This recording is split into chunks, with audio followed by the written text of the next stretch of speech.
Cuando era niño, mi padre se fue en un viaje de negocios por 3 meses. 3 meses es mucho tiempo para un niño de 10 años.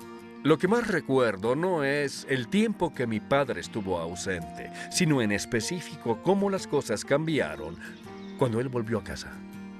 Toda la atmósfera de la casa cambió. El sonido de su voz, su presencia, la felicidad de mi madre. Todo cambió cuando mi padre entró a la casa. Toda la historia cambió cuando Dios se hizo carne, entró al mundo y caminó en nuestra tierra. Desde que Jesús estuvo en esta tierra, la historia ha sido diferente.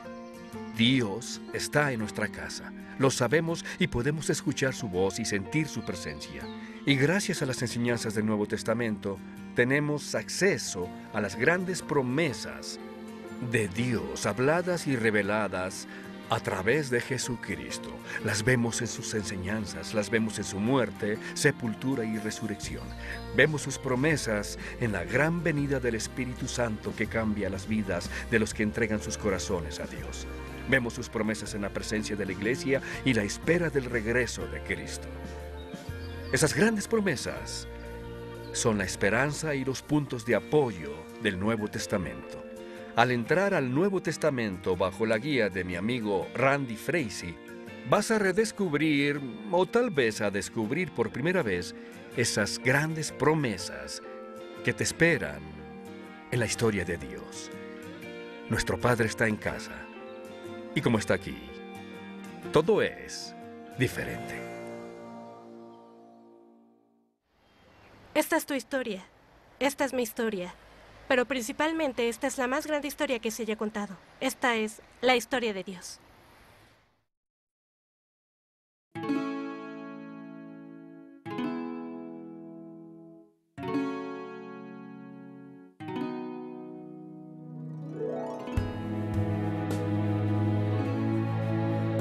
Como José, su esposo, era un hombre justo y no quería exponerle a la vergüenza pública, resolvió divorciarse de ella en secreto.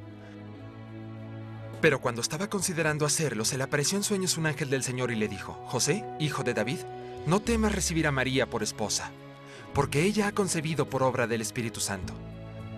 Dará a luz a un hijo y le pondrás por nombre Jesús, porque él salvará a su pueblo de sus pecados.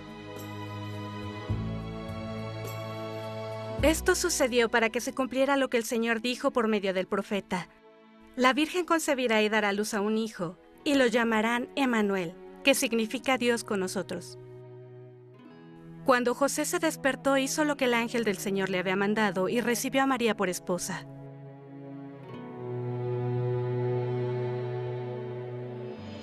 Sesión 22. El nacimiento de un rey. En la historia secundaria tenemos un escándalo entre las manos. Una joven pareja está comprometida y de pronto ella termina embarazada. Su prometido no es el padre. Cuando tal cosa se sepa en el pequeño pueblo de Nazaret, va a ser una bomba. ¿Qué haría un hombre si se entera de esto?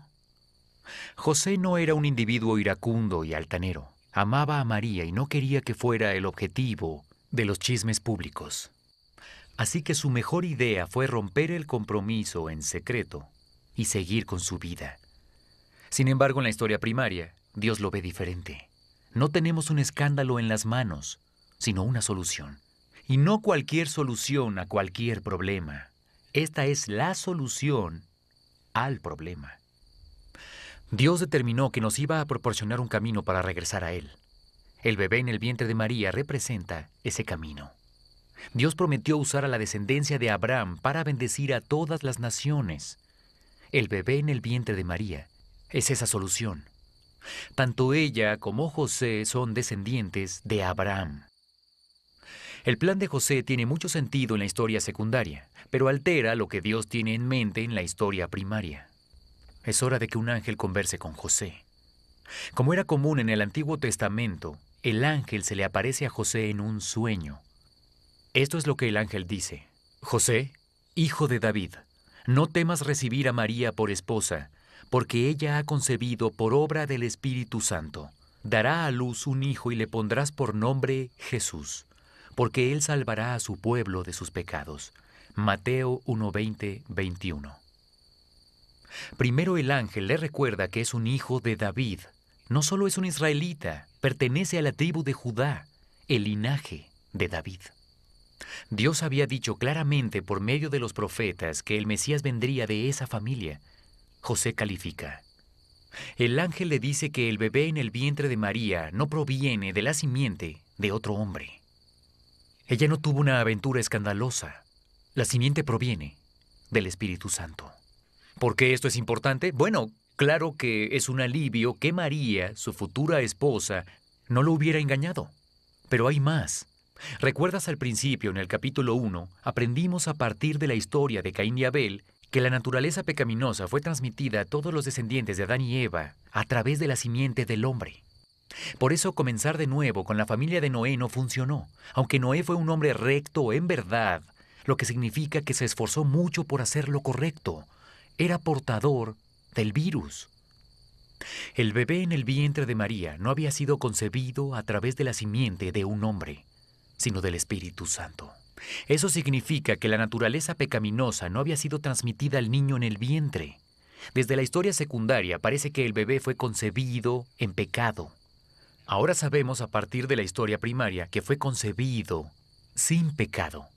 Esa es una buena noticia. El ángel le dice a José que el bebé es un varón, un ultrasonido divino, y que debe llamarlo Jesús. Jesús, en esencia, es el nombre Yoshua, que en hebreo significa Dios salva. Su nombre tiene sentido porque esa será su misión. Él salvará a las personas de sus pecados. Todavía no sabemos cómo Jesús hará eso, pero conocemos el resultado. Eliminará de nuestras vidas el pecado que evita que tengamos una relación con Dios. Todo lo que ha pasado desde el capítulo 2 de la historia ha apuntado a este día. Y luego de 2000 años, finalmente está aquí. Dios ha cumplido su promesa, incluso a través de todos los errores de Israel a lo largo del camino. Y nos dice, todo esto sucedió para que se cumpliera lo que el Señor había dicho por medio del profeta. La Virgen concebirá y dará luz a un hijo, y lo llamarán Emmanuel, que significa Dios con nosotros. Mateo 1, 22, 23. Lo que le está sucediendo a María fue predicho por el profeta Isaías 700 años antes. Esta es la primera de al menos 47 citas que Mateo toma del Antiguo Testamento para referirse a Jesús el Mesías.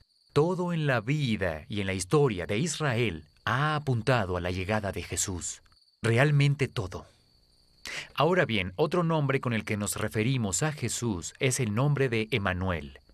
En hebreo, literalmente significa Dios con nosotros. El bebé que crece en el vientre de María es nada menos que Dios mismo.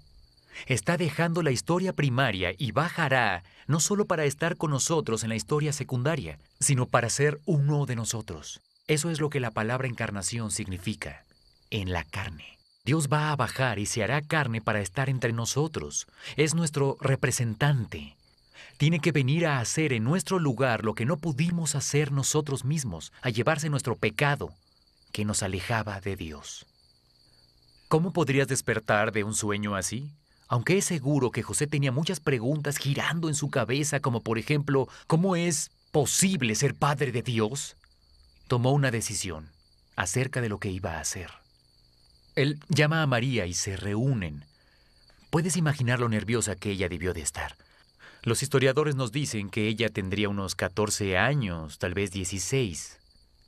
¿Qué va a hacer José? Esa es la principal preocupación de María. El balón está en su cancha. Desde la perspectiva de la historia secundaria, él tenía una buena razón para estar enojado. José le cuenta sobre su encuentro con la historia primaria. Le dice que sabe lo que sucede y cómo se desarrollarán las cosas. Y él luego la toma de la mano, la mira directamente a los ojos y le dice, si aún quieres, con gusto seré tu esposo y atravesaremos todo juntos. Entonces se casan y el bebé Jesús crece en su vientre. Cuando María está a punto de dar a luz, un requerimiento muy desafortunado e inconveniente surge ante ellos en la historia secundaria. César Augusto, emperador de Roma, solicitó que todas las personas viajaran a su pueblo para que los contaran en un censo. El pueblo de origen de José y María no era Nazaret, sino Belén. Ellos tardarían 3 días en un burro para hacer el viaje. Estoy seguro de que el ginecólogo de María le dijo que el viaje en burro a esas alturas del embarazo estaba prohibido, pero ella no tenía opción. César mandaba en la historia secundaria. Ellos viajan a Belén y, como es de suponer, María entra en trabajo de parto. El único lugar que pudieron encontrar para dar a luz a Dios fue en un establo, en una cueva detrás de una de las posadas locales de Belén. Qué gran desdicha que lo mejor que pudiéramos hacer para la llegada de Dios a nuestro mundo fuera proporcionarle un establo. No soy el único que piensa de esta manera. Se cuenta una historia acerca de una escuela que planeó un gran festival de Navidad. Todos los papeles importantes se los dieron a los chicos más listos. La chica más brillante representaría el papel de María. El chico más inteligente haría el papel de José. Los siguientes más listos personificarían a los 3 reyes, los ángeles y los pastores. Solo había un papel que nadie quería interpretar, el papel del dueño de la posada. Así que se lo dieron al alumno menos dotado de la clase. Conforme se acercaba el día, el niño que representaría al posadero comenzó a preocuparse. No podía imaginarse diciéndole a María y José que no había lugar en la posada. ¿Qué iba a hacer? Finalmente llegó el día. Los padres, parientes y amigos atiborraron el auditorio. Vieron con orgullo cómo se desarrollaba la historia mientras sus hijos interpretaban los papeles importantes. Mientras tanto, el dueño de la posada se sentía cada vez más ansioso. La presión aumentó en el momento que María y José se acercaron. No sabía qué hacer. Cuando María y José tocaron, de pronto abrió la puerta y dijo: ¡Pasen!